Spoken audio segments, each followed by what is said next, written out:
Olá, internauta! Seja bem-vindo a mais um Esquina da Cultura, comigo Marta Corrêa, aqui pela sua Flix TV, www.flixtv.com.br, a web mais vista do mundo. Bom dia, boa tarde, boa noite para você que está aí do outro lado do planeta. Pois é, estamos aqui mais uma vez nesta esquina onde tudo acontece. Mande sua mensagem, participe.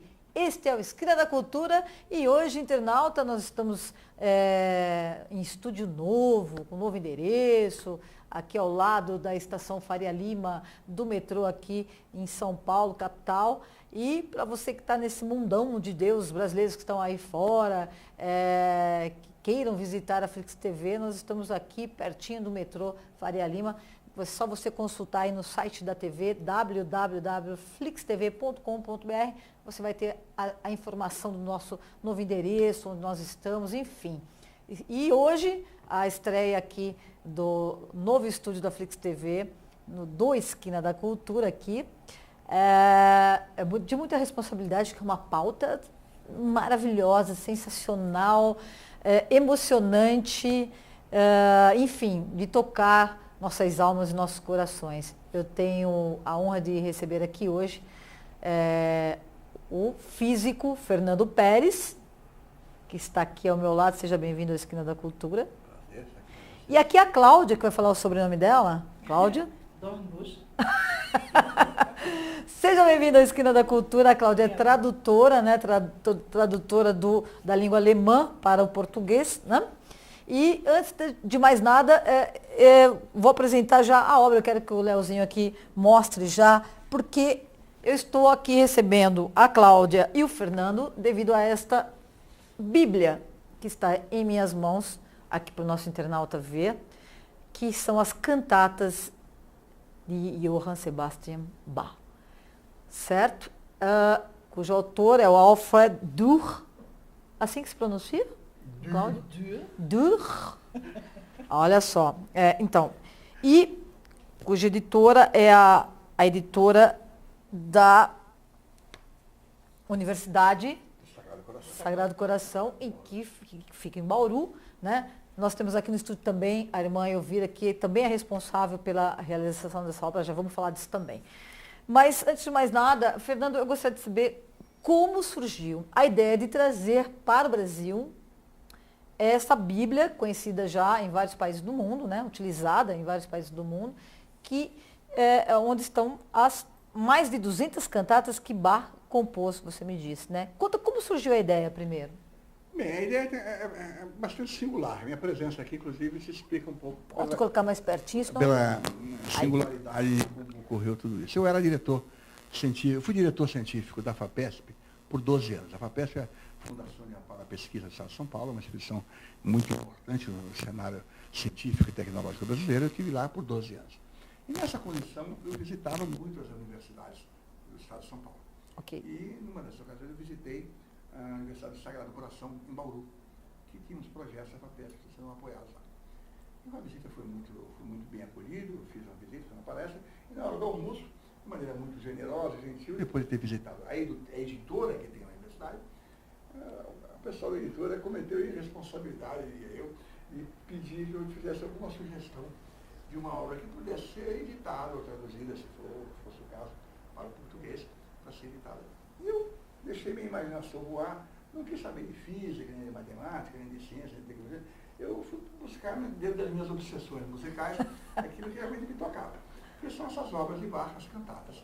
E tinha esse livro do Alfred Dürer, que é um livro de quase 1000 páginas, né, que é o verdadeiro vademecum das cantatas. Talvez eu deva explicar um pouquinho o que sejam as cantatas. Por favor, Fernando. O que tem dentro desse livro? Bach compôs mais de 200 cantatas. As cantatas são obras não muito longas, são obras com uma duração típica de 20 minutos, no máximo 15 a 20 minutos. São peças que têm, em geral, uma parte que é puramente sinfônica, depois tem uma parte que tem um coral, depois tem solistas de voz, e em geral termina também com um coral. E essas peças têm um texto, que em geral é um texto religioso, porque quase 90% das cantatas foram compostas para uso no serviço religioso dominical ou no serviço do evento litúrgico, Páscoa, Natal, Ascensão do Senhor, etc. Então, os textos guardam uma correlação muito forte com o tema do evento litúrgico. Isso é Natal, tem o texto referindo à vinda do Senhor, o advento, anunciando a chegada do Senhor, e assim por diante. Esses textos eram enviados para Bach, Não, musicalos. O Bach encomendava esses textos, ele pedia. Ele interagia com poetas locais, Ok. tá certo? Um dos poetas mais importantes dele era Salomão Frank, né? Que era também o tesoureiro de Weimar. Mas nas horas vagas ele fazia poesias, é um bom poeta. E Bach usou muito os textos dele.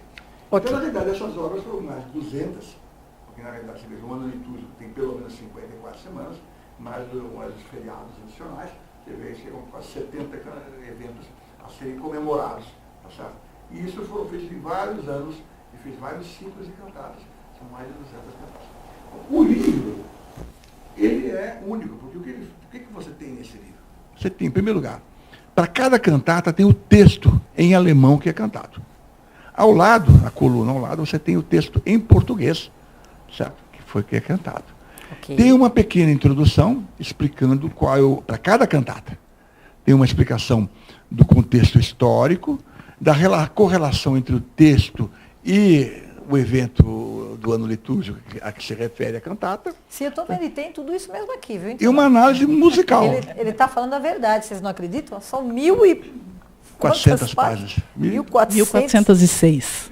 Aí a Cláudia. Então, na realidade, o livro ele tem uma introdução geral sobre as cantatas, sobre o gênero, e para cada cantata é feito isso aí. Então, na realidade, como são mais de 200, e cada cantata tem 4, 5 páginas, você vê onde é que vai parar o tamanho desse livro. Né?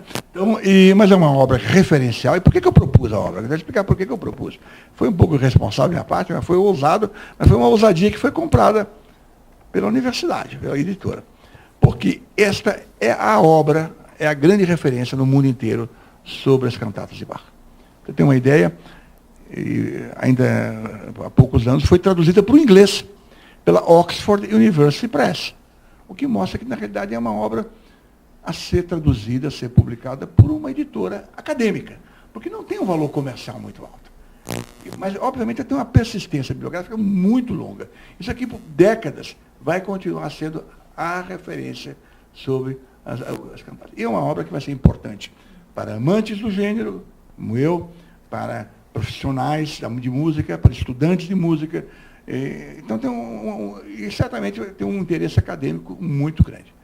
Então, eu propus a obra, e só para terminar minha contribuição aqui, eu fiquei surpreso quando, ano passado, em agosto, eu estava, por coincidência, em Weimar, na Alemanha, ouvindo cantatas de Bach. Eu recebo um e-mail da irmã Elvira: professor, a obra está traduzida. O senhor quer escrever o prefácio? E é por isso que eu acabei aterrissando no prefácio dessa obra, sendo apenas a responsabilidade de ter proposto a sua tradução. Maravilha. Cláudia, e conte para o nosso internauta quantos anos durou a tradução dessa obra, dessa Bíblia, desse Vadimecum? Bom, vocês viram aí a dimensão da obra, né? Vocês viram o tamanho. Sim. 2,5 kg. Está aqui. Pedi para o Leozinho mostrar de novo. Está aqui, ó. E vocês imaginam que uma obra dessas leva bastante tempo para ser traduzida. Na verdade, eu recebi o convite para a tradução dessa obra de um colega meu lá da USP, que é o João Azenha Júnior,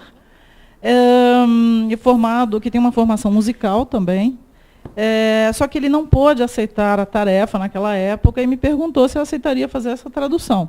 Eu disse, bom, isso é um desafio gigantesco, mas eu sou uma apaixonada por Bach também. Eu disse, claro, é uma honra, um prazer, vou fazer essa tradução. Só que vocês imaginam aí, pelo volume das cantatas, para cumprir os prazos, é impossível fazer uma tradução dessas sozinha no prazo proposto. Então, eu convidei outro colega, exatamente, o Stefano Pascoal, para me ajudar nessa tradução, nessa tarefa hercúlea de traduzir essa obra. E levamos aí, no total, uns 10 anos, mais ou menos, entre interrupções, retomadas, porque se você para, você retoma, é todo um outro processo. Quantos anos? Uns 10 anos com tudo, mais ou menos, né, entre retomadas e paradas. E é uma delícia. Vocês imaginam que você traduz uma cantata de Bach, idealmente, você adquire toda a obra das cantatas do Bach, e você traduz ouvindo cada uma dessas cantatas. Porque não há como traduzir isso sem ouvir as cantatas, sem entender o que é uma cantata de Bach. Quer dizer, você precisa entender o que é essa parte musical e o que é a parte do texto. Então, você traduz ouvindo, é um processo delicioso. Você traduzir ouvindo Bach. E como o Pérez já disse, quer dizer, é uma obra que interessa não só especialistas, mas leigos têm interesse em ler. Não é uma obra linear, você não lê do começo ao fim. Sim. Então, vamos supor, você ouve uma cantata específica, você vai aí nessa Bíblia das cantatas e fala, olha, eu quero saber mais sobre essa cantata. Então, você vai ter informações sobre o texto, sobre a composição do Bach. E é bem interessante, porque nessa tradução a gente precisou fazer um cotejo com a edição inglesa, a Oxford University Press, que foi mencionada aqui. E é bem curioso, porque na parte da análise do texto, às vezes a gente tem uns nós de difícil solução. E a gente viu que mesmo uma editora como a Oxford, o tradutor, ele simplesmente pulou determinadas passagens, quando achou que estava um pouquinho complicado, ele deu uma resumida. E nós tentamos evitar isso e traduzir como está ali no original do Dürr, né? O que mais que tem de dificuldade são inúmeras. Enfim, o texto da cantata, propriamente dito, e é importantíssimo dizer que as cantatas, o Pérez já falou aqui, as cantatas são apresentadas em alemão, em qualquer lugar do mundo, na maioria das vezes, okay. no original. O que nós fizemos com a tradução dos textos das cantatas? Esse texto em português ele não foi pensado para uma performance, para uma apresentação em português, mesmo porque isso seria raríssimo. Nós tentamos passar o conteúdo do que é cantado nas cantatas. Mesmo porque, se nós fôssemos recriar o texto das cantatas, precisaríamos fazer uma recriação poética, pensar em questões de prosódia, enfim, não era questão, né? Não é, longe disso. Isso precisaria de mais uns 10 anos. No né? mínimo, né? Né? Então, não era esse o propósito. Outra questão de bastante dificuldade foi a tradução das passagens bíblicas no texto. Porque vocês têm partes de poemas no texto das cantatas e passagens bíblicas. Todas elas têm uma determinada passagem da Bíblia. Não todas, quer dizer, aquelas sacras. Ok. Porque, porque elas são divididas, né, as cantatas. Tem as sacras profanas. Okay. Tem algumas cantatas que não foram compostas para serviço religioso. Tem algumas muito bem humoradas, por exemplo, tem uma chamada Cantata do Café. A Cantata do Café é divina. Que é uma cantata que foi composta para fazer uma brincadeira sobre o vício do consumo do café. Estamos falando em 1734. Consumir café em 1734 em Leipzig já era também um vício.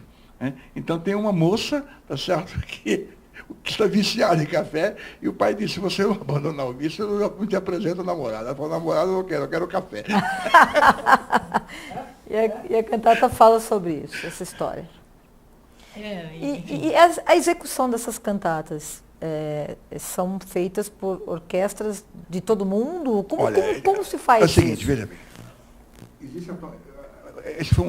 Foram redescobertas as cantatas nos últimos 50 anos. Okay. Então existe uma série de gravações do conjunto completo das obras, sabe? Esses áudios você encontra hoje também na rede? Na rede, não? Vou dar dica para o internauta. Nosso internauta vai amar, porque... Tem a maneira inteligente de ouvir hoje em dia. Com a Bíblia na mão e o áudio das cantatas... Pois é, você pode. Existem várias gravações do conjunto completo da obra. São cerca de 70 CDs. Ok. Como você pode imaginar. Então, são muita coisa. É muita coisa. Não, você pode comprar. Tem muitos grupos. Tem inclusive um grupo japonês que está gravando agora, o Masaki Suzuki está gravando a obra completa das cantatas. Tem várias gravações maravilhosas aí no mercado. Okay. Você entrar no qualquer site e você encontra. Mas, atualmente, você entra no YouTube e você põe ou o nome da cantata, que você vai ouvir. Que é só olhar aqui da Bíblia, né? Ou então você põe um número. Na verdade, as cantatas, todas as obras de Bach têm um índice, que é o BWV, que é Bach Werkverzeichnis. Estou vendo aqui. Toda cantata tem um BWV. Então você quer ouvir o BWV? Seria como se fosse uma identidade, um RG da RG, cantata. É numeração das cantatas. Ok. Outros autores têm os opus, não sei o que e tal. Ok. Os de Bach foram catalogados segundo esse BWV. Então você coloca lá BWV, para dar um exemplo concreto, BWV 12. Né? Você vai lá e procura BWV 12, você coloca no YouTube. BWV 12, só isso. Nem precisa colocar Bach, nem cantata, nem nada. Já? Não, aí aparece para você várias opções de gravações. Aqui, por exemplo, tem a BWV 66A. Muito bem. Então você É vai lá, só colocar no é YouTube. só colocar no YouTube. Vai aparecer muitas gravações. Você vai escolher a gravação que você quer ouvir. Aí você, e curiosamente, você, com o livro, então, você pode ouvir a gravação, entender um pouco melhor o contexto da obra, a tradução do texto, que é importante, e também o contexto musical, os aspectos musicais da obra. Então, atualmente, você não precisa comprar nada. Você entra na internet, YouTube. Está lá disponível, internauta. O BWV, ou então, se você quiser genericamente, coloca lá Bach, cantatas, aparecem todos os cantatas de Bach que você quiser ouvir. Certo? Então, na realidade, o internauta não precisa comprar nada, certo? O livro, sim.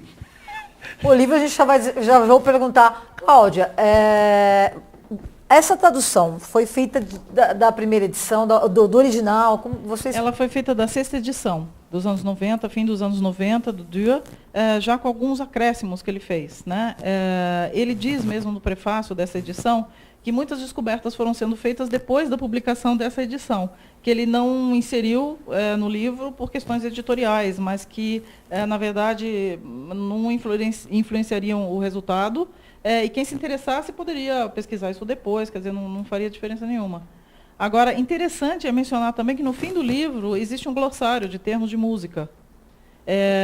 E isso é muito importante nesse livro, porque o nosso revisor da parte musical, Marcos Virmont, ele teve um grande trabalho de revisão musical aí de termos da época do Bach, que não existe uma tradição desses termos em português.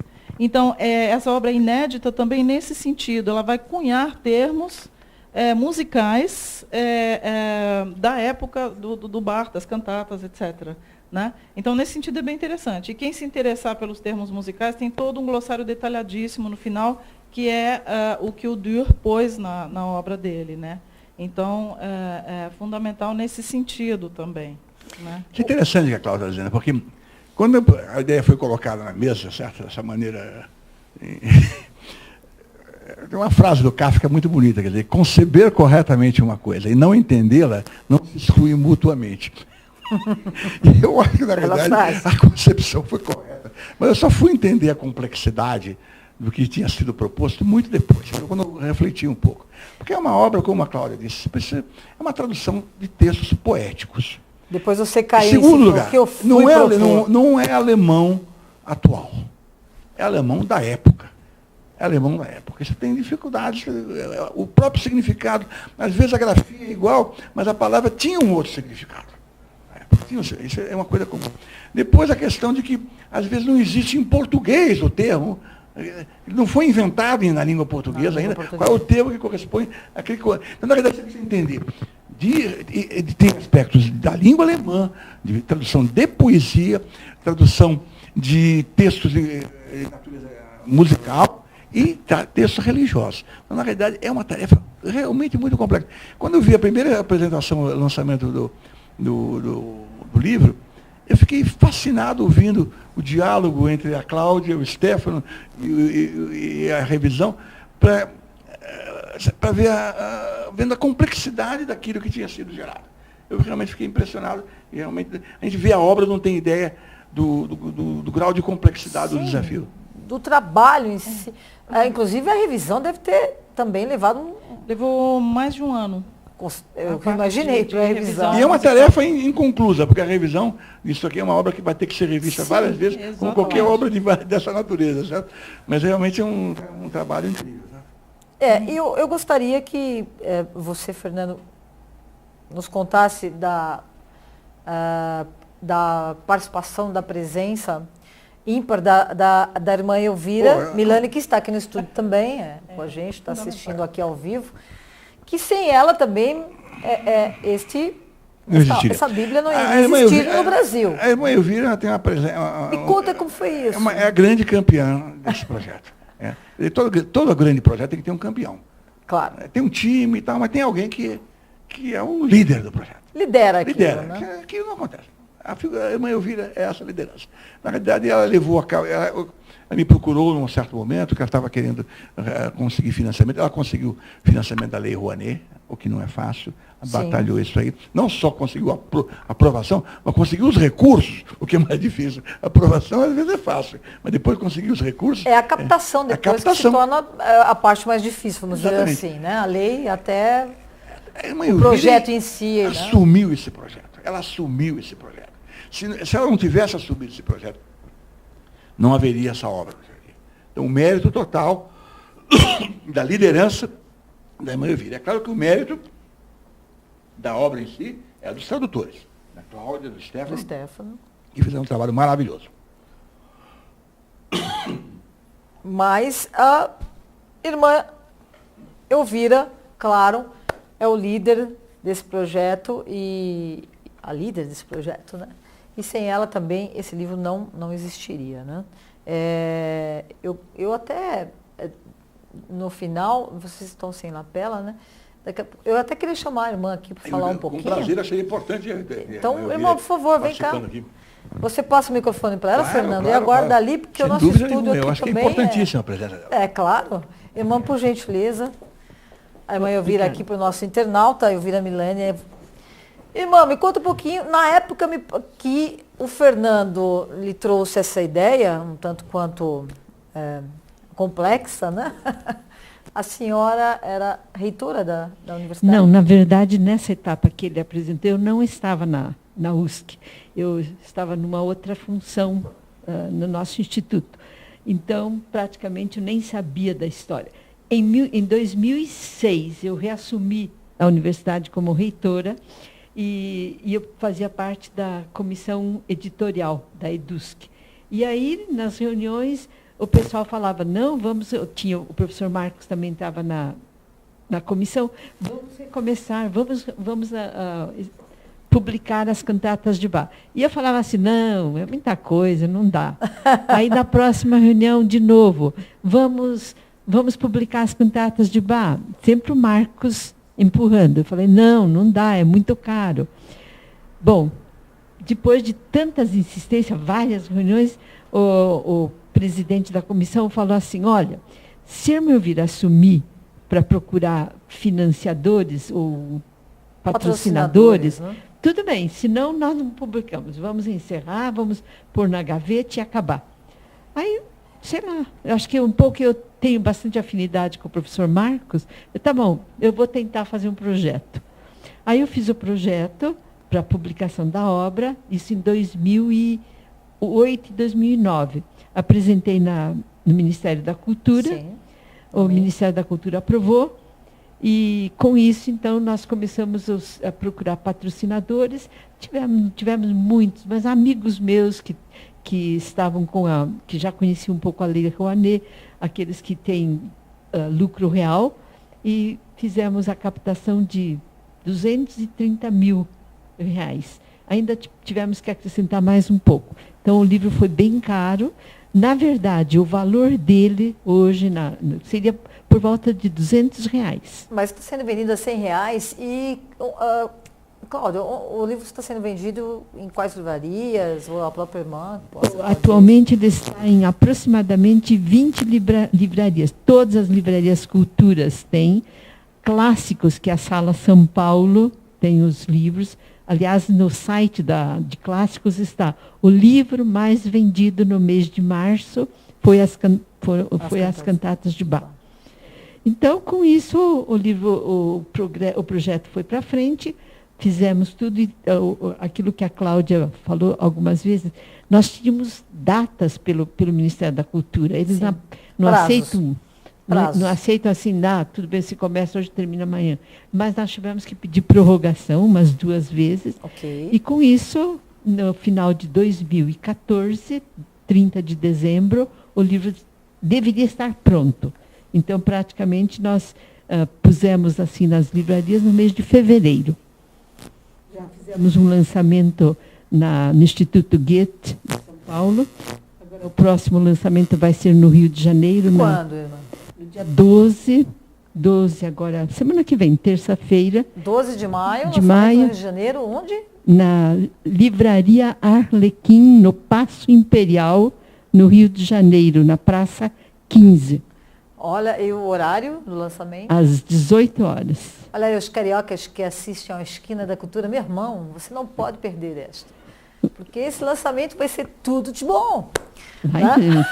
Depois nós vamos ter também um lançamento em junho, lá na UFO, que é a Universidade Federal de Uberlândia, onde o Stefano foi tradutor, onde ele traduziu também. Então, são essas as propostas para que o nosso livro vá em frente, mas está sendo muito bem aceito. Sabe? Eu vou pedir licença só um minutinho, mas eu tenho que falar da Sua Majestade. Você, empresário, precisa transportar a sua carga para qualquer município do Nordeste, qualquer um, é com a Sua Majestade. www.suamajestade.com.br, armazenamento, logística e Sua Majestade é excelência em pontualidade e segurança. A sua carga vai chegar lá no local com toda a segurança, pode ter certeza. Transporte de carga para qualquer município do Nordeste é com a Sua Majestade. Liga lá, fala com o Ricardo, com a Cristina, você vai ser muito bem atendido. E eu vou voltar aqui com a irmã Elvira. Infelizmente, nós temos aqui mais 1 minuto de programa, 1 minuto e meio, enfim. Cláudia, você queria falar sobre...